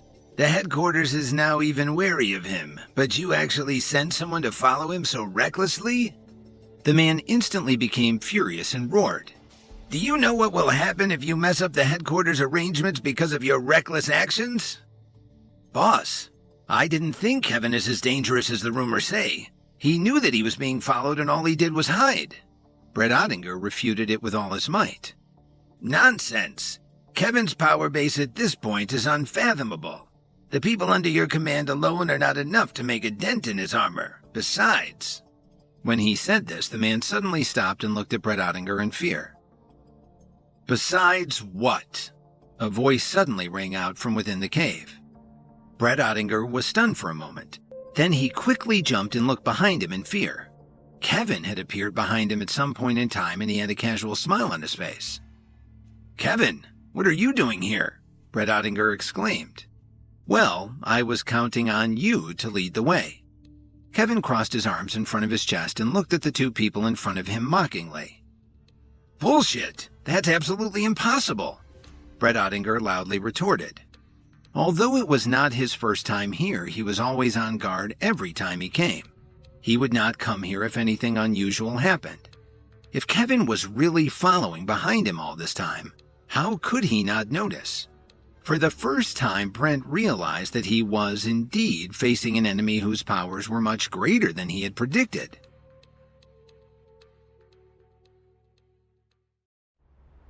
The man pretending to be Brett Ottinger drove around the city before coming to the suburbs and parking at an abandoned warehouse. He walked a path through the woods to get to a cave where he had met with a mysterious man. Brent tried to assure him that they were overestimating Kevin because he had only hidden when the people he had sent to follow him approached. But the man scolded him, telling him that he had no idea what Kevin was capable of. Suddenly, Kevin appeared behind them in the cave. If you have to blame someone, you can only blame yourself for not being aware enough. Not only is your acting poor, but even your anti-tracking ability is also useless. Kevin shook his head regretfully as he looked at them. Brent Ottinger and the other man's expressions were extremely angry. At this point, there was no other way to move forward other than eliminating Kevin. However, there were already so many experts in the secluded valley who had died at Kevin's hands. It was laughable to think that they had the ability to get rid of him on their own. Kevin looked at the two men with a mocking expression. In his eyes, these two men were like weak little ants. If it wasn't for the fact that they were leaning against the secluded valley, he wouldn't have taken them seriously. But since they were involved with the secluded valley, they must have done a lot of things in their lives to harm other people over the years. As such, Kevin wouldn't feel guilty if he took their lives. At that moment, the middle-aged man suddenly let out a muffled groan. Kevin secretly cursed in his heart. Before he could do anything, he saw dark red blood flowing out from the corner of the man's mouth. Then he softly fell to the ground and stopped breathing. Damn it! Kevin's breathing suddenly became rapid. He didn't expect that the man would poison himself just like that. Since Brett Ottinger, who he and Tyler had met earlier that day, was obviously a fake, the person lying on the ground now was very likely to be real. Only the real thing was useful to Kevin. After all, only the real Brent Ottinger knew about the full extent of the secluded valley's involvement in the Long Trail Logistics Company, and as a result, in the Kessler Corporation. When the fake Brent Ottinger came back to his senses, he fell onto his knees with a thud. He played up to Kevin and said, "Please spare my life, Mr. Williams. Please spare me. I had no choice but to join the secluded valley because I just wanted to make a living. I'm a nobody. I don't have any real power. Please don't hurt me." "Oh," Kevin raised his eyebrows and said, "have you forgotten that you sent someone to follow me today? You even planted a bomb underneath my car. Is this something that someone with no power and no grudges typically does?" "Mr. Williams, you have to believe me. They forced me to do all of this." Brett Ottinger wept bitterly as he buried his head and begged for mercy. Kevin didn't say anything. He just looked at him quietly. Brent Ottinger, who had been begging for mercy just a moment before, suddenly looked fierce. He took out a knife from the inside of his suit and lunged toward Kevin, stabbing the air crazily. "Damn you, Kevin! Go to hell!" Brett Ottinger roared crazily.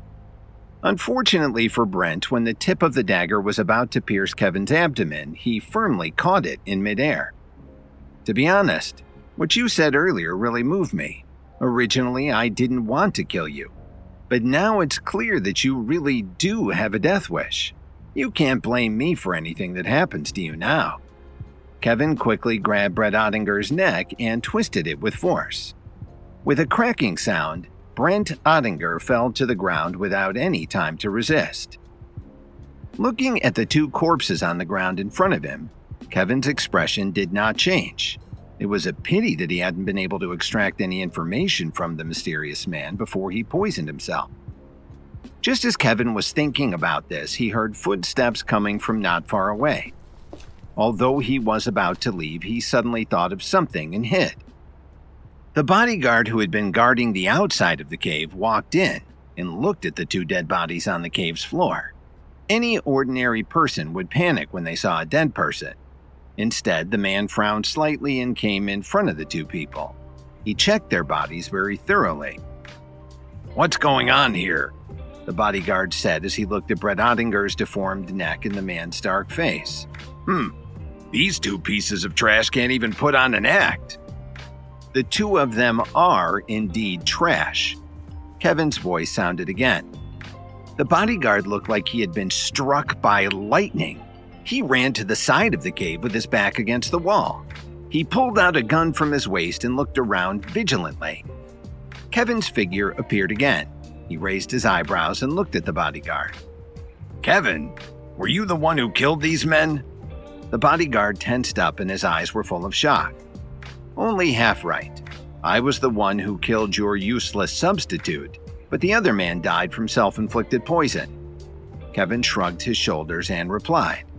He added, "That's enough, Mr. Ottinger. You don't have to be on such high alert. I am here to talk business with you tonight."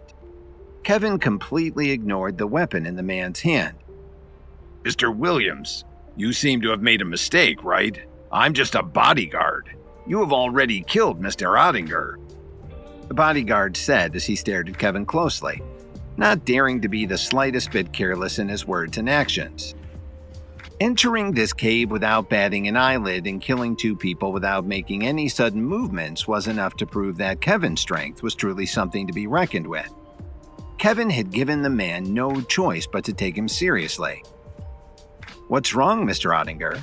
Do you still need to keep this act going in front of me? Don't tell me you really think I'm a fool." Kevin's expression became serious, and his tone became cold. The bodyguard did not speak, but simply looked at Kevin quietly. After a few minutes, he slowly said, "How did you see through me?" Hearing this, Kevin let out a long breath. To be honest, he did not have full confidence to prove that the person in front of him was the real Brent Ottinger. Luckily, this guy could not hold up under pressure and revealed the truth. It's very simple. No matter what this man said back at the hotel, he would look at you to get your response. If you were really just a bodyguard, why would he do that? Kevin patiently explained to him. Actually, the biggest flaw in your whole scheme is still yourself. You have the aura of someone who has been in a superior position for a long time. Is that something a bodyguard should have? Kevin, you are indeed," Brett Ottinger started to say. "Don't waste your time," Kevin interrupted. "I don't intend to kill you tonight. I just want to know one thing. Why is the secluded valley coming after me? Is it only because of the Kessler family?" Kevin asked, expressing the doubt that had been in his mind for days. "Of course not. We are just cooperating with the Kessler family. Killing you is just business. However, Kevin, you shouldn't have killed so many assassins of the secluded valley. Too many of us have already died at your hands. If we don't take your life now, how can we move forward in the future?" When Brett Ottinger finished speaking, he almost roared out loud. "Bullshit! Your men came to kill me. Don't tell me there is a rule in this world that only you are allowed to kill people and they aren't allowed to fight back." Kevin almost laughed out of anger. But you are not allowed to kill the people of the secluded valley," Brett Ottinger retorted forcefully. Their argument stopped here, and the atmosphere in the cave suddenly became serious. Kevin's breathing became heavier. Brett Ottinger's right hand, which was holding the gun, also exerted more force. His index finger kept shaking as if it could not help but shoot at any moment. In the end, Kevin broke the silence first. "I know that you are just a small player in the secluded valley. I cannot make too much of a fuss about it with you. Take me to your headquarters. I want to have a chat with the person in charge. Is there still justice in this world?" he said. You want to go to our headquarters? In your next life, maybe. After saying this, Brent Ottinger immediately pulled the trigger.